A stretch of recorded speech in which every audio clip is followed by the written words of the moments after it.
រឿងមហាចៅអាសូរ៉ានៅទល់ដែននៅតំបន់ទល់ដែនជាទឹកដីដែលមានភ្នំខ្ពស់ៗកោងបាំងផ្ទៃមេឃមានទន្លេហូរកាត់ដូចជាសរសៃឈាមនៃផែនដីមានរឿងព្រេងមួយដែលប្រជាជននៅតំបន់នោះតែងនិយាយប្រាប់តៗគ្នាវាគឺជារឿងរ៉ាវអំពីបុរសម្នាក់ឈ្មោះអាសូរ៉ាដែលគេតែងតែហៅថាមហាចៅនៅទល់ដែនគេមិនមែនជាចៅធម្មតាដែលគ្រាន់តែលួចទ្រព្យសម្បត្តិដើម្បីខ្លួនឯងទេប៉ុន្តែគឺជាអ្នកដែលមានបេសកកម្មអាចកំបាំងដែលគ្មាននរណាម្នាក់អាចយល់ពីសកម្មភាពរបស់គេបានឡើយអាសូរ៉ាជាបុរសវ័យប្រមាណជា30ឆ្នាំមានសាច់ដុំរឹងមាំនិងមានរូបរាងខ្ពស់សង្ហាគេមានកែវភ្នែកមុតស្រួចនិងសក់វែងពណ៌ខ្មៅដែលតែងតែចងជាមួយនឹងខ្សែស្បែកសត្វគេរស់នៅតែម្នាក់ឯងនៅក្នុងជម្រកមួយដែលលាក់ខ្លួននៅកណ្ដាលព្រៃជ្រៅកន្លែងដែលសូម្បីតែសត្វខ្លាក៏មិនហ៊ានចូលទៅជិតដែរជុំវិញជម្រកនោះមានអន្ទាក់រាប់មិនអស់ដែលគេបានរៀបចំឡើងដើម្បីការពារខ្លួនពីការតាមប្រមាញ់ឬអ្នកដែលចង់បានរង្វាន់ពីការយកក្បាលរបស់គេអ្នកភូមិនៅតំបន់ទល់ដែនមានគំនិតចង់ចែករំលែកពីដំណឹងរបស់អាសូរ៉ាអ្នកខ្លះខឹងគេព្រោះគេតែងតែលួចទ្រព្យសម្បត្តិពីអ្នកមានអំណាចហើយអ្នកមានអំណាចទាំងអស់នោះបង្កើនការគៀបសង្កត់មកលើប្រជាជនប៉ុន្តែអ្នកខ្លះទៀតចាត់ទុកគេគឺជាវីរបុរសព្រោះគេតែងតែចែករំលែកអ្វីដែលគេលួចបានដូចជាអង្ករក្រណាត់ឬសូម្បីតែគ្រឿងអលង្ការទៅឲ្យអ្នកក្រីក្រដែលគ្មានអ្វីសោះសម្រាប់រស់នៅគេធ្វើវាដោយភាពស្ងៀមស្ងាត់បំផុតដោយមិនបញ្ចេញមុខឬទាមទារការកោតសរសើរអ្វីឡើយអាសូរ៉ាមិនមែនកើតមកជាចៅនោះទេនៅក្នុងអតីតកាលគេធ្លាប់ជាទាហានម្នាក់នៅក្នុងកងទ័ពនៃអាណាចក្រមួយគេជាកូនប្រុសដែលកើតក្នុងគ្រួសារកសិករក្រីក្រប៉ុន្តែដោយសារភាពឆ្លាតវៃនិងកម្លាំងខ្លាំងគេត្រូវបានជ្រើសរើសឲ្យចូលបម្រើក្នុងកងទ័ពគេមានប្អូនស្រីម្នាក់ឈ្មោះសៃឡាដែលជាមនុស្សតែម្នាក់គត់ដែលគេស្រឡាញ់ខ្លាំងបំផុត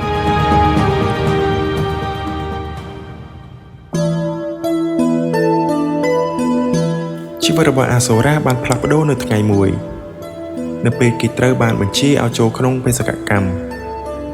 មេទ័ពរបស់គេបានបញ្ជាឲ្យដុតភូមិមួយចោលដោយអះអាងថាមានចារកម្មរបស់សត្រូវលាក់ខ្លួននៅក្នុងភូមិនោះអាសូរ៉ាបានប្រកែកព្រោះតែគេឃើញតែប្រជាជនធម្មតាកុមារតូចៗនិងមនុស្សចាស់ៗប៉ុណ្ណោះនៅទីនោះមេទ័ពនោះមិនស្ដាប់សម្ដីគេសោះឡើយភូមិនោះត្រូវបានដុតចោលបំផ្លាញហើយក្នុងចំណោមជនរងគ្រោះទាំងអស់ក៏មានប្អូនស្រីគេម្នាក់ផងដែរដែលទើបតែទៅជួបមិត្តភ័ក្តិនៅក្នុងភូមិនោះការស្លាប់របស់ប្អូនស្រីបានធ្វើឲ្យអាសូរ៉ាបាត់បង់ជំនឿទៅលើអាណាចក្រគេបានរត់គេចពីកងទ័ពដោយយកតែដាវនិងទ្រូមួយទៅជាមួយគេបានស្បត់នឹងខ្លួនឯងថា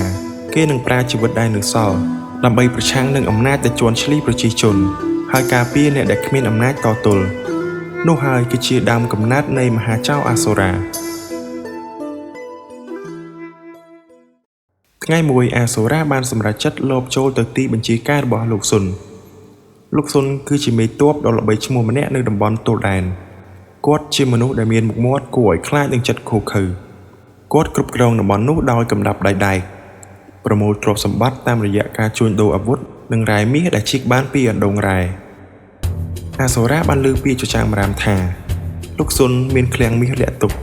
ហើយគេចង់លួចវាដើម្បីចែករំលែកទៅអ្នកភូមិដែលកំពុងអត់ឃ្លានយប់នោះអាសូរ៉ាបានស្លៀកឈុតខ្មៅនិងបាំងបិទមុខដោយក្រណាត់ហើយលបចូលក្នុងទីស្នាក់ការដោយស្ងៀមស្ងាត់គេបានឆ្លងកាត់ឆ្មាំជាច្រើនដោយប្រើអន្ទាក់តូចៗនិងការបំភាន់ដើម្បីគេចផុតពីភ្នែកអ្នកយាមនៅពេលគេចូលទៅដល់ឃ្លាំងគេបានឃើញមាសជាគំនរគ្រឿងអលង្ការនិងអាវុធដ៏មានតម្លៃប៉ុន្តែអ្វីដែលធ្វើឲ្យគេភ្ញាក់ផ្អើលនោះគឺសំឡេងស្រែកយំដែលបន្លឺចេញពីក្រោមជាន់ដីអាសូរ៉ាបានស្វែងរកប្រភពនៃសំឡេងនោះគាត់បានរកឃើញទ្វារលាក់ខ្លួនមួយនៅក្រោយឃ្លាំងពេលបើកចូលទៅគាត់ឃើញទិដ្ឋភាពដ៏គួរឲ្យរន្ធត់ក្មេងៗនិងអ្នកភូមិរាប់សិបនាក់ត្រូវបានគេចាក់សោក្នុងទ្រូងដែកដោយដៃជើងរបស់ពួកគេមានស្នាមជាំពីការវាយដំពួកគេគឺជាទេសករដែលលោកស៊ុនបានចាប់មកឲ្យធ្វើការនៅអណ្ដូងរ៉ែក្នុងចំណោមពួកគេមានក្មេងស្រីតូចម្នាក់ឈ្មោះលីនដែលមានខ្សែភ្នែកបង្ហាញពីអារម្មណ៍ភ័យខ្លាចយ៉ាងខ្លាំងនៅពេលឃើញនាងអាសូរ៉ានឹកឃើញដល់ប្អូនស្រីហើយចិត្តរបស់គេចាប់ផ្ដើមឈឺឡើងម្ដងទៀត អ អាសូរ៉ាដឹងថាការលួចមាសមិនគ្រប់គ្រាន់ទេ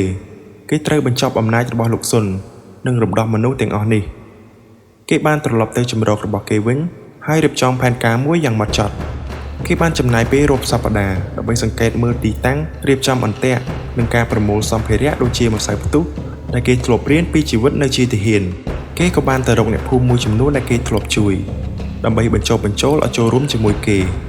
ក្នុងចំណោមនោះមានបរិសម្នាក់ឈ្មោះវ៉ាន់ដែលជាអតីតអ្នកប្រមាញ់ស្ត្រីម្នាក់ឈ្មោះសុកគីដែលជាម្ដាយក្មេងស្រីម្នាក់ដែលត្រូវបានគេចាប់ខ្លួនទៅពួកគេមានការស្ទាក់ស្ទើរពីដំបូងព្រោះខ្លាចអំណាចរបស់លោកស៊ុនតែអាសូរ៉ាបាននិយាយទៅកាន់ពួកគេដោយសម្លេងមានឥទ្ធិពលមួយថាបើយើងមិនប្រយុទ្ធកូនរបស់យើងនឹងរស់នៅជាទាសកររបស់គេអស់មួយជីវិតពាក្យនេះបានជំរុញចិត្តពួកគេហើយពួកគេទាំងអស់នោះក៏បានយល់ព្រមផែនការរបស់អាសូរ៉ាមាន3ជំហានទី1បង្កភាពវឹកវរដោយបំទុះភ្លើងនៅជុំវិញទីស្នាក់ការដើម្បីបំផុតផ្នែកឆ្មាំទី2បំទុះឃ្លាំងអាវុធដើម្បីកាត់បន្ថយកម្លាំងរបស់លោកស៊ុនទី3វិឆ្មក់ចូលទីបញ្ជាការដើម្បីរំដោះទាសករនិងសម្លាប់លោកស៊ុនចោលនៅយប់ដែលគ្មានព្រះច័ន្ទខ្យល់បក់ខ្លាំងឆ្លងកាត់ជ្រលងភ្នំដោយនាំយកមកនូវក្លិនផ្សែងនិងសម្លេងឆេះនៃភ្លើងដែលក្រុមរបស់អាសូរ៉ាបានបញ្ឆេះនៅជុំវិញទីស្នាក់ការផ្សែងខ្មៅក្រាស់បានហុយទៅលើមេឃអាសូរ៉ាឈរនៅលើថ្មខ្ពស់មួយនៅខាងមុខទីបញ្ជាការក្រុមតូចៗរបស់គេមានសុវណ្ណសុគានិងអ្នកភូមិ2នាក់ទៀតឈ្មោះសុកជានិងធីរិនបានត្រៀមខ្លួនរួចជាស្រេចវ៉ាន់កាន់ធ្នូមួយដែលគេបានធ្វើពីឈើរឹងគេបានឡើងទៅលើដើមឈើខ្ពស់ដើម្បីអាចសម្លឹងមើលឆ្មាំពីចម្ងាយសុគាគេមានកូនដាវតូចមួយនៅក្នុងដៃហើយបានឈរនៅក្បែរអាសូរ៉ាសុកជានិងធីរិនដែលជាបងប្អូនបង្កើតបានកាន់ដំបងឈើនិងថង់តូចមួយដែលផ្ទុកដោយថ្មដើម្បីប្រើជាអាវុធបណ្ដោះអាសន្នអាសូរ៉ាបានធ្វើដៃជាសញ្ញាហើយក៏រត់ទៅមុខដោយជើងរបស់គេប៉ះដីស្ទើរតែគ្មានសម្លេងគេបាននាំក្រុមឆ្លងកាត់ស្រមោលនៃអាគារដោយប្រើផ្សែងជាខែលការពារនៅពេលទៅដល់ទ្វារខាងក្រោយទីបញ្ជាការគេបានឃើញឆ្មាំ2នាក់ឈរយាមគេបានក្រវីកាំបិតតូចមួយចេញពីចង្កេះហើយបោះវាទៅចំកញ្ចឹងកឆ្មាំម្នាក់ធ្វើឲ្យឆ្មាំនោះដួលនឹងដីឆ្មាំម្នាក់ទៀតបែរមកប៉ុន្តែមុនពេលដែលគេអាចស្រែកវ៉ាន់បានបាញ់ព្រួញពីលើដើមឈើចំបេះដូងអាសូរ៉ាបានបើកទ្វារចូលនៅខាងក្នុងបរិយាកាសងងឹតឈឹងសម្លេងស្រែកយំខ្សឹកខ្សោករបស់ទាសករបានបន្លឺឡើងមកពីជាន់ក្រោមនៅចុងជណ្ដើរគេបានឃើញទ្រុងដែកជាជួរដែលផ្ទុកទៅដោយមនុស្សរាប់សិបនាក់ក្មេងៗស្ត្រីនិងបុរសដែលខ្សោយកម្លាំងឆ្មាំម្នាក់ដែលឈរយាមនៅទីនោះបានបែរមកស្រែកថានរណានៅទីនោះអាសូរ៉ាមិនបណ្ដោយឲ្យគេមានឱកាសស្រែកជាលើកទី2ទេគេបានលុតទៅមុខដោយប្រើដៃច្របាច់កឆ្មាំនោះដោយបង្វិលក្បាលគេរហូតដល់បាក់ឆ្អឹងអាសូរ៉ាបានយកកូនសោពីឆ្មាំម្នាក់ដែលស្លាប់ហើយបានបោះវាទៅឲ្យសុកជានិងធីរិនដោយបញ្ជាឲ្យគេទាំងពីរនាក់បើកទ្រុងឲ្យលឿនខណៈដែលអាសូរ៉ាឈរយាមដោយកាន់ដាវនៅនឹងដៃសម្លេងជើងធ្ងន់ធ្ងរបានបន្លឺឡើងពីជណ្ដើរមានឆ្នាំ3នាក់ទៀតបានចុះមកដោយកាន់លំពែងនឹងដាវអាសូរ៉ាបានស្រែកថាសុគីនាំពួកគេរត់ទៅខ្ញុំនៅទប់ទល់នៅទីនេះគេបានលោតទៅមុខហើយប្រយុទ្ធជាមួយនឹងឆ្មាំ3នាក់ក្នុងពេលតែមួយតែម្ដងដាវរបស់គេកាប់ចំជើងឆ្មាំម្នាក់ធ្វើឲ្យគេដួលលំពែងមួយហោះមកជិតមកគេប៉ុន្តែគេបានអោនផុតហើយបោះដាវតូចមួយចំដើមទ្រូងឆ្មាំទី2ឆ្មាំទី3បានលើកដាវឡើងប៉ុន្តែវ៉ាន់ក៏បានបាញ់ព្រួយមួយចំកញ្ចឹងកឆ្មាំនោះធ្វើឲ្យគេដួលស្លាប់ដូចគ្នានៅពេលដែលឡើងទៅខាងលើវិញគេបានឮសំឡេងស្រែកអបអរពីទាសករដែលបានរត់ចេញទៅខាងក្រៅគេដឹងថាការប្រយុទ្ធមិនទាន់ចប់ទេគោលដៅចុងក្រោយរបស់គេគឺលោកស៊ុនអាសូរ៉ាបានបញ្ជាវ៉ាន់និងសុគីឲ្យដឹកនាំមនុស្សទៅជ្រលងទន្លេខណៈដែលគេបានងាកទៅរកបន្ទប់ធំមួយនៅជាន់ខាងលើដើម្បីប្រឈមមុខនឹងលោកស៊ុនអាសូរ៉ាបានឡើងទៅជាន់ខាងលើនៃទីបញ្ជាការដែលជាបន្ទប់ធំមួយដែលមានជញ្ជាំងធ្វើពីថ្មនៅទីនោះលោកស៊ុនឈរចាំគេជាមួយនឹងដាវធំមួយនៅក្នុងដៃនិងឆ្មាំ4នាក់ទៀតឈរនៅជុំវិញគាត់លោកស៊ុនសើចំអកដោយសំឡេងធំថាឯងគិតថាឯងជាអ្នកណាអាចោលខ្វាក់អាសូរ៉ាមិនឆ្លើយតបអ្វីទេគេគ្រាន់តែចាប់ផ្ដើមក្បាច់ជាមួយនឹងដៃរបស់គេដោយចលនារហ័សដូចខ្យល់អាសូរ៉ាបានប្រើភាពប៉ិនប្រសប់របស់គេដើម្បីប្រយុទ្ធជាមួយនឹងឆ្មាំ4នាក់គេបានវាយក្បាលឆ្មាំម្នាក់ដោយចុងដាវហើយបោះកាំបិតតូចមួយចំកញ្ចឹងកឆ្មាំមួយទៀតឆ្មាំទី3បានលោតវាយគេពីក្រោយប៉ុន្តែអាសូរ៉ាបានអោនផុតហើយប្រើជើងទាត់គេឲ្យដួលបុកនៅជញ្ជាំង ឆ្មាំចុងក្រោយបានរត់មកជាមួយលំពែងប៉ុន្តែអសូរាបានចាប់លំពែងនោះហើយបង្វិលវាទៅចាក់ឆ្មាំនោះវិញក្នុងរយៈពេលដ៏ខ្លីឆ្នាំទាំង4បានដួលសន្លប់និងស្លាប់នៅនឹងកន្លែងលោកស៊ុននៅពេលដែលឃើញភាពខ្លាំងក្លារបស់អសូរាក៏បានចូលមកប្រយុទ្ធដោយផ្ទាល់ដៃធំរបស់គេបានកាប់មករកអសូរាប៉ុន្តែគេបានគេចទាន់ហើយតបទៅវិញភ្លាមដោយការវាយប្រហារយ៉ាងលឿនការប្រយុទ្ធនោះមិនត្រឹមតែជាការប្រយុទ្ធខាងរាងកាយប៉ុណ្ណោះទេវាជាការប្រយុទ្ធខាងផ្លូវចិត្តផងដែរលោកស៊ុនបានស្រែកថាពិភពលោកនេះគឺជារបស់អ្នកខ្លាំងមិនមែនអ្នកខ្សោយដូចជាឯងនោះទេអសូរាឆ្លើយតបវិញដោយចិត្តត្រជាក់ថាខ្ញុំមិនចង់ផ្លាស់ប្ដូរពិភពលោកទេខ្ញុំគ្រាន់តែចង់ឲ្យមនុស្សអាក្រក់ដូចជាពួកឯងរលាយបាត់ពីលោកនេះ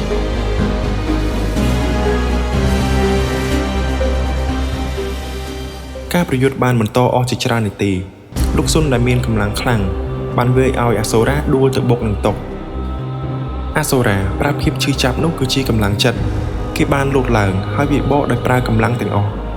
ហើយរបស់គេបានចាក់ចំទ្រូងរបស់លោកស៊ុនហើយមេតបដ៏ខូខើនោះក៏បានដួលស្លាប់ដោយភ្នែកបើកចំហមិនទាន់អស់ចិត្តបន្ទាប់ពីលោកស៊ុនស្លាប់អសូរាក៏បានអស់កម្លាំងដូចគ្នាក៏អង្គុយចុះនៅក្បែរសាកសពនោះគេមិនមានពេលគិតច្រើនទេព្រោះភ្លើងដែលឆេះនៅជុំវិញទីស្នាក់ការកំពុងរាលដាលមកជិតដល់គេហើយគេបានរើខ្លួនឡើងហើយរត់គេចចេញមកក្រៅនៅជ្រលងទន្លេអ្នកភូមិនិងទេសចរដែលត្រូវបានរំដោះបានមករងចាំគេនៅទីនោះពេលឃើញអសូរាដើរមកពួកគេស្រែកអបអរអសូរាបានញញឹមជាលើកដំបូងក្នុងរយៈពេលជាច្រើនឆ្នាំនេះ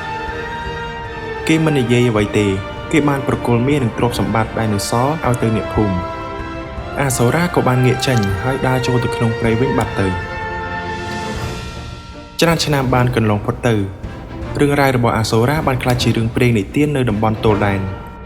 អ្នកភូមិបានប្រាប់រឿងនេះដល់កូនចៅរបស់ពួកគេដោយរៀបរាប់ពីបុរសម្នាក់ដែលបានលះបង់អ្វីៗទាំងអស់ដើម្បីការពារអ្នកទុនខ្សោយអ្នកខ្លះនិយាយថាគេនៅរស់ហើយបន្តលួចពីអ្នកមានអំណាចដើម្បីជួយអ្នកក្រអ្នកខ្លះជឿថាគេបានស្លាប់នៅក្នុងភ្នំបាត់ហើយរឿងមហាចៅអសូរានៅទោលដែនក៏បានចប់ត្រឹមនេះ